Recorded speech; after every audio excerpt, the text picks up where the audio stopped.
Hi, Tim here from World of Sleuths, and I'm here with a reading update and life update and everything. Since I haven't been on made a video here for a while, the biggest reason why is I'm getting ready to move. We get the keys to our new apartment on Monday, and we'll start moving. So, oh, a week from now, I should be in a better room for making my videos. Because right now I've been doing them from my bedroom, but in my new apartment we'll have an extra bedroom. That will be my reading room and music room and everything. And because I'm also collect vinyl. I have over 2,400 albums I just found out, and so so I have room just for those, and it will also be a guest room, of course. It's mainly my daughter whenever she comes to visit. But with that said, I'll, over the past week, I've completed uh, several finished several books that I started in July, and I'll just let you know each of those are. On the second, I completed the book. I have to go back and look at the name. I'm looking at my notes here to The Window at the White Cat by Mary Roberts Reinhardt. Yes, that's what public domain reads. It's an interesting story where an attorney is approached by a beautiful 19-year-old female that her father has disappeared, and this attorney just about instantly falls in love with her. But she wants him to help her find her father who's disappeared. And and in the course of, he said, well, it's better if the police did, but because her father's a state treasurer, and he didn't want it to be public knowledge that her father had disappeared. So he gets a detective to help him look for her father, where they kept it quiet, and they try, but in the course of trying to find the truth of everything, there's other disappearances, not only of objects but also other people, and a couple murders. That's how I'll leave it at that. Again, that's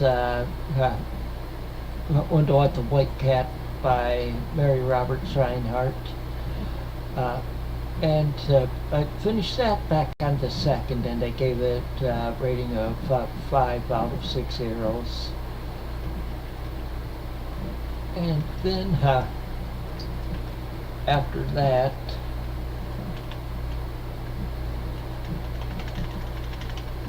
let's see, on the day after that, on the 3rd, I finished Sky Masters by Dale Brown. This is either the second or third book in the Patrick McClanahan series. I read the first one last month, which was Day of the Old Dog, or The Flight of the Old Dog, or something like that. Flight of the Old Dog, and it's it's a techno thriller, but it's more Air Force based as compared to Tom Clancy's, where these are more predominant Navy. See, Dale Brown used to be a navigator in the Air Force, and Patrick McClanahan, his main figure, is a navigator in the Air Force on bombers.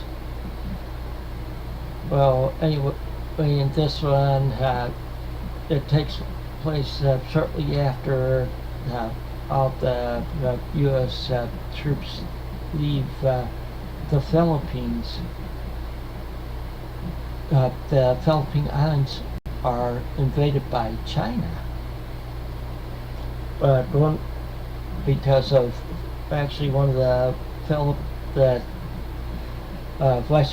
one of the vice presidents of the Philippines was of the Communist Party, and he invites China to help them take over the government, and they do a coup, and then the other vice president hides, hiding in the wilds on another island in the Philippines, and he sends a message out for the U.S. and other countries to help them, and this is just about what goes on after that. And I gave that book a rating of 5 out of 6 stars, or 6 arrows. And then the next book I finished back on Tuesday. That's David Baldacci's Our Game. It's the second book in the King and Maxwell series, where King and Maxwell have their own like private detective or security agency, and there's some serial killer that starts in the area, where the police department have asked King and Maxwell to help them out with that. See, they were both in the Secret Service, and had both that ending up being out because of a person that King was supervising several years before that with Maxwell's the presidential candidate that he was protecting was killed during a speech or pep rally, and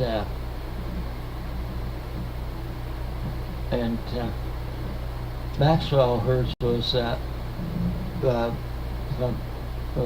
presidential candidate that she was protecting was kidnapped. Well, and all that part of that one is in the first book in the series, which is Split Second. One way in this one, the serial killer, each one person that they kill, they pose them and do something that's similar to what a former famous serial killer had left at the scene. And each time he set a person's watch to a certain hour, and each one starting at 1 and going through that. And but also King and Maxwell were working on another case of a robbery, and it turns out that the two were related. I'll leave it at that. Then on Thursday, I finished up Assumed Identity by David Morrell. He's the guy that wrote the Rambles books, and in it, it's about Patrick Buchanan that was pretty much sort of like the CIA, but in the military, and well, he was on one of his cases or missions where the guys he was supposed to be working with, all of a sudden they pulled a gun on him, and he managed to wrestled a gun from them and killed them down in Mexico, and but he had so many assumed identities during like 8 year span that he forgot what his real identity was, and they were facing him out after that case was blown and pretty much is covered. So and so on, but also a woman that he loved and one of his characters had sent him a mysterious postcard pleading for help, and he's trying to find who did that, and he keeps being interrupted by reporter for the Washington Post, and he found wanting to get information from his past, but he decided he's not going to let her get that, and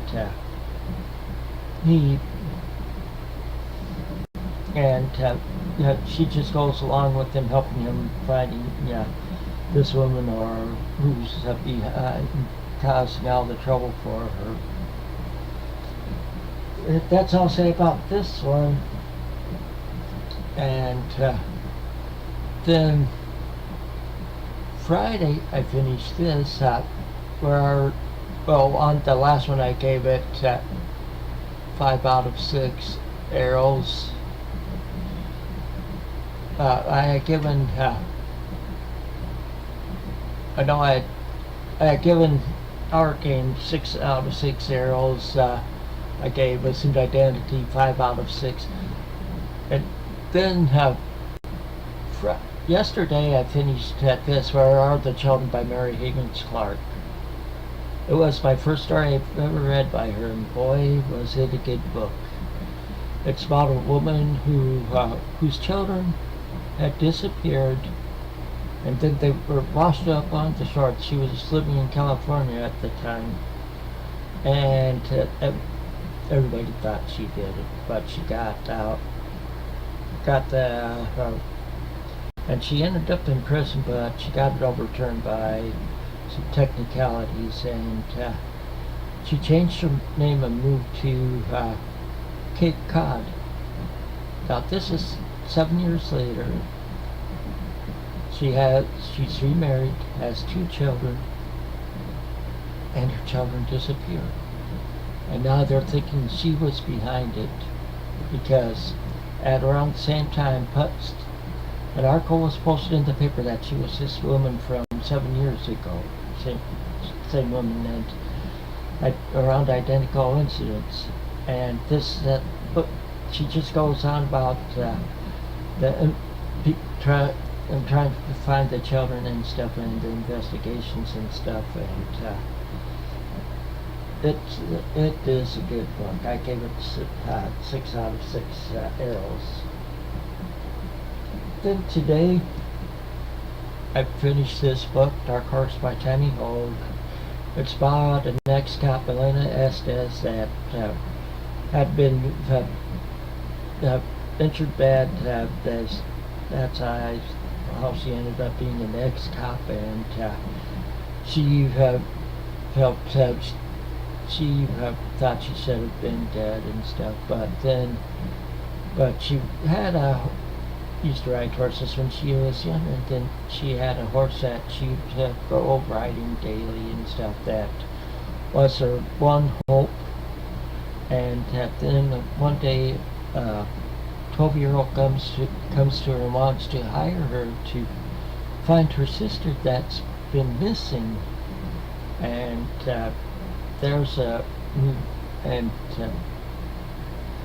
she got into above her head. It's this girl's sister worked for a horse trainer and stuff at a big arena, because it happened during the winter time where horse owners that can afford will bring their horses down to Florida for training during that time, and so they get behind some of the seedy road of the horse road and stuff, and there's murders going on and everything else. And this book I gave 5 arrows for it. So that's all that I've read. Got done reading during that time, and now I'm starting 2 books. The first one is one I can't show you. It's a ebook, and it's but for public domain reads. It's by Earl Dare Biggers, and the name of the book is Love Insurance. And for that one, and don't really know what it's about. Just that I've read all this other books that are in the public domain. Then I'm also starting this Mary Higgins Clark, The Cradle Will Fall. This one is part of the public domain readers, or public, or not public domain readers. This book is one of the books in the World of Sleuths read-along. See, I'm behind in everything, so I'm trying to read one or two books at a time now, so I can get through all the books for this month. And so this is the first book I'm reading for the read-along. Then next up will be Kill Shot by Elmore Leonard. Both those are sort of books that, like you said, I'm moving this week, so I'll be busy but trying to get that reading in during rest breaks. And then after that, David Baldacci's Simple Genius. It's the 3rd book in the King and Maxwell series. After that, Homer Hickam, The Keeper's Son. This is more like a mystery or thriller by him during around the time of World War II. And the last one is Night of the Hawk. This is like number 2 or number 3 of the Patrick McClanahan series, which I talked about earlier. I know I still have to figure out what books for the poll for next month's reading for the World of Sleuths read-along. I'll figure that out within the next couple days and make a video and put something on the Goodreads page. Well, that's all I have for this time. So until next time, take it easy and keep on reading.